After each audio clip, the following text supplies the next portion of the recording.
मार्गशीर्ष पौर्णिमा, अन्नपूर्णा जयंती. प्रत्येक आईने मुलांवरून उतरून टाका ही एक वस्तू. मुलांवर वाईट संकट येणार नाही. अभ्यासात प्रगती, नोकरीत खूप यश मिळेल. मार्गशीर्ष पौर्णिमेच्या दिवशी प्रत्येक आईने आपल्या मुलांवर ही एक वस्तू उतरवून टाका. ही वस्तू उतरवून टाकल्यामुळे आपल्या मुलांवर कधी कोणत्याही प्रकारच वाईट संकट हे येणार नाही. हा उपाय आपल्याला सकाळीच करायचं. जास्तीत जास्त तुम्ही दुपारी 12 वाजेपर्यंत करू शकतात. याकरता आपल्याला एक वाटी भात शिजवून घ्यायचा. भात शिजवताना त्यामध्ये आपल्याला कोणत्याही प्रकारच मीठ किंवा तेल टाकायचं नाही. नुसता भात शिजवून घ्यायचाय. त्यानंतर हा भात आपल्याला एका प्लेटवर काढून चमचाभर दही टाकायचं. तसेच थोडीशी पिवळी मोहरी आणि एक लाल मिरची ठेवायची.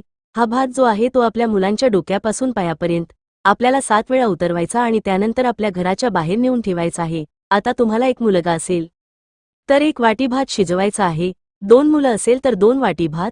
हा एका मुलावरून उतरवलेला जो भात आहे तो तुम्हाला दुसऱ्या मुलावरून उतरवता येणार नाही. हा अतिशय प्रभावी उपाय आहे. हा उपाय केल्यामुळे आपल्या मुलांना लागलेली वाईटात वाईट नजर ही निघून जाते आणि त्यांची प्रत्येक क्षेत्रामध्ये भरभरून प्रगती ही व्हायला लागते.